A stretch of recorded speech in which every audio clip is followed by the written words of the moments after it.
One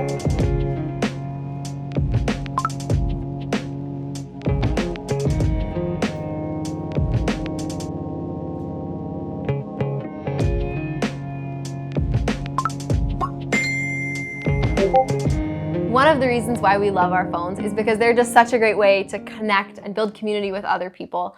I have family all across the country, and so often, most nights, my uncle, he has some special needs, and he'll call on FaceTime at 8 p.m. his time, and we'll just chat about our day and what's going on. And usually we don't have much to say. Usually I'm talking about what's for dinner, and he's talking about his Diet Coke he had earlier that day.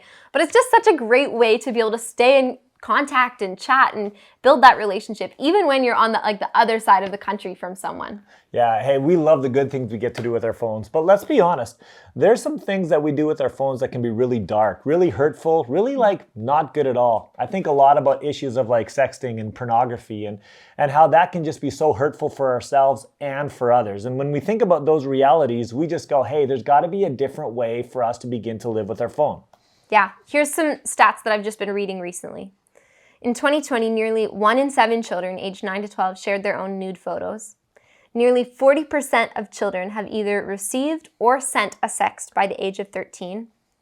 50% of 11 to 13-year-olds, 65% of 14 to 15-year-olds, and 78% of 16 to 17-year-olds have seen pornography in some way.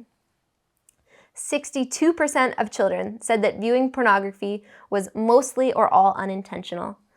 41% of children who were aware of pornography agreed that watching porn makes people less respectful of the opposite sex. And 25% of all internet search requests are for porn. Okay, so this is a huge issue for us. How would God have us respond? Okay, in 1 Thessalonians chapter 4, verse 3, the Bible says this. It says, it's God's will for you to be holy, so stay away from all sexual sin. And when we're talking about sexting and pornography, hey, that would fit right in that category of sexual sin. It's not God's good design for how we should treat other people.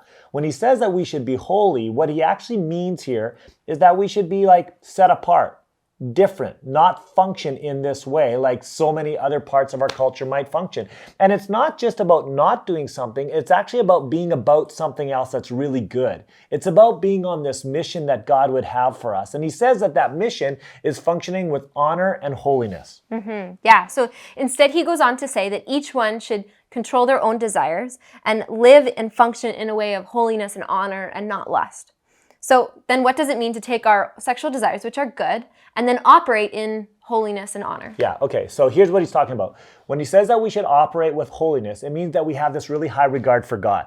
So essentially we're saying, okay, God, you have rights to my whole life, including my sex and my sexuality, and I'm in. I trust you. It means number one, I believe you have rights because you're my creator. When you made me, you created me in the beginning. I'm yours. I'm not just an accident that came from nothing. I actually have dignity and value because I've been made in your image. But not only did you create me, you also recreated me through your work on the cross. And so you've renewed me. You've actually made me to become the human being you designed me to be because of your work on the cross when you placed your rightness on it. I love it. So I just go, okay, God, I'm going to function with holiness. I'm going to trust you. But not only do I trust you because you're right, I trust you because you're good. That when you died on the cross for us, you showed us that you love us and that you have a way for us to live that's really good. And even though there's times I don't see it, I'm going to trust it. And then the third thing functioning with holiness means is it means that I'm going to believe you have something really significant for me in this area. That when I honor you with my sex and my sexuality, essentially I'm joining in your mission. And here's this mission when it comes to this area. I mean, it's kind of confusing, it's kind of heavy, but just track with me for a second. One of the main reasons, and there's a number of reasons, but one of the main reasons that God designed sex to be experienced in marriage is because he wanted to say something to us as human beings. It's this metaphor where he's trying to say, hey, I am completely committed to you. I'm faithful to you. I only want to do what's good for you. And that's what he's called us to, that we would live in a way that actually reflects this reality, that we say, yes, we want to function that way when it comes to our sex and our sexuality. And that means we're not going to roll into these other areas that don't line up with that. What does it mean then to function with honor? Well, it means that we take our sexual desires and we understand that God has created others, all others, in a way that reflects him, and they are created in his image. So you might be thinking like, Sid, Kara, what do you mean by this word honor? What does that mean? Well, it means to provide and protect for the needs of those around us. And even more than that, it means that we treat them in a way that is good, not just in a way that makes us feel good. Yeah, so here's the deal. We're thinking two things when it comes to our sex and sexuality, and then in particular, how it works with our phone. Number one, we want to have a high regard for God. So we're like, God, I want to function with holiness. I surrender my whole life to you, especially how I'm going to use my phone when it comes to my sex and sexuality. And then number two, I want to have a high regard for the honor of others. It means that, hey, I'm going to do whatever's going to bring life to others, what's actually good for them. I'm going to protect and provide for them emotionally, spiritually, relationally, and physically, and in particular in the area of sex and sexuality. So what then does this have to do with our phones? Like we said at the beginning, there's so many good things that we can use our phones for to connect with others and have community, but there's also these really harmful and hurtful things. So we're just going to give you a couple of examples here. But the first one is like when you sext, so this could be sending or asking for photos or messages, it's not living in a way that honors others. It's not living in a way that respects others or cares to provide and protect for them. It's using them as an object. Yeah, and then when it comes to the issue of pornography, really it's like the same thing. I think sometimes when we're viewing pornography, we don't realize that's a human being that we're actually viewing, that we're actually using them in that moment to make us feel good instead of doing what's actually good for them and caring for them as a whole human being. And so when we engage in pornography, not only does it hurt us, and it does hurt us in so many ways, but also it hurts others. And so we're saying, no, if we're going to function with holiness and honor, we say, hey, we want to live in a different way. Okay. So 3 things you can do. If this is an area of your life that maybe you've struggled with, which means you're probably pretty normal, like most of us in some way, shape, or form have struggled with some of these realities, there's probably 3 things that I think we should consider doing. The first thing would be like confessing. Hey, as a follower of Christ, this is like part of what it means to like follow Jesus, that we confess areas of our life where we're not living in a way that lines up with his good plan for us, right? I love the verse in 1 John chapter 1, verse 8 and 9, where it says, if we confess our sin, he is faithful and just to forgive our sin and purify us from all unrightness. Okay, so here's what that means. To like forgive us means that he doesn't hold it against us anymore, right? It's like it's been canceled. We don't owe a debt anymore. He's paid that for us. But then he doesn't just forgive us, he actually purifies us. He does this work of removing shame and making us right again. In his eyes, it's as if we've never sinned because it's been removed from us and we're becoming more like the human beings he designed us to be. So the first thing we need to do is we need to get right with God. We need to confess and experience his forgiveness and renewing work in our lives. And the second thing is we make a commitment that we're going to use our phones to honor and care for others, that we'll do this with holiness. And so sometimes that's not just like avoiding something that's wrong, but it's actually pursuing what's right and leaning into that. And so sometimes we need to actually make changes to not just stop doing something, but to do things that will bring about this honor and holiness. Now, I'll just say, like, if you are struggling with pornography, both guys and girls, there's lots of ways that we can help you and you can get help. First one being like get a blocker. That's a really great tool. Second one, invite people into that journey, whether it's different people around you, someone that you trust who can really help keep you accountable in that.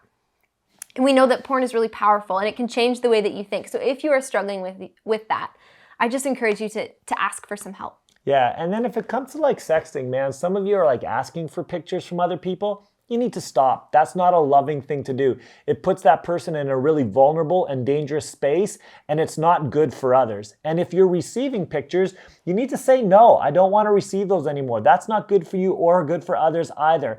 And if you're sending things that others have sent, you need to stop. It's not loving and it's not good. It's not God's design for you. It's not God's design for others. When it comes to these areas of our lives, we need to function with holiness. God, I trust you that your way is good, and with honor. I want to do what's good for others. And both porn and sexting are neither of those things. So then we make a plan. Love that. When I'm thinking about a plan, there's a couple of things I want to do.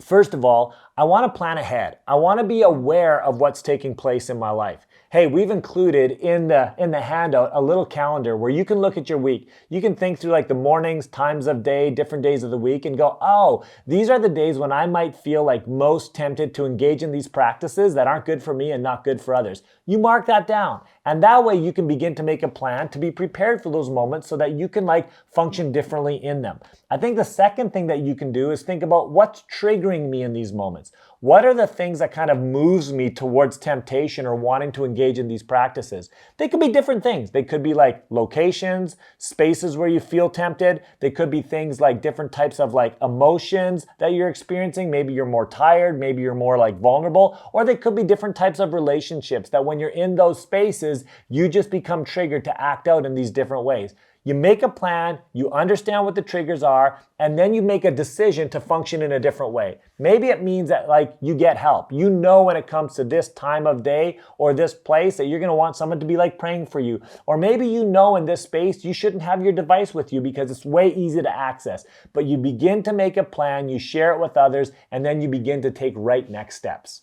Could you imagine if our phones were places where we truly lived with honor and holiness in every area? Could you just imagine how that would impact the world and even our own personal lives, right? It would have a huge impact. For ourselves, we would live in a way that's free of shame or regret. We wouldn't have this feeling of wanting to hide or be embarrassed, but we could really live out of a place of freedom because we know that Jesus has set us free.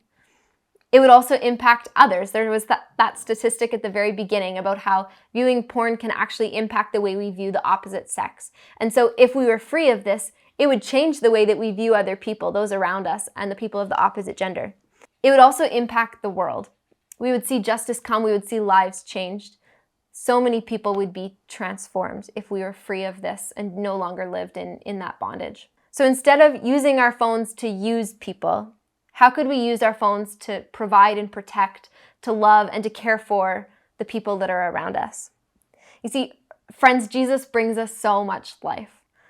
He wants to transform every single area of our life, including our phones. So will you use your screen to honor, to provide, and protect?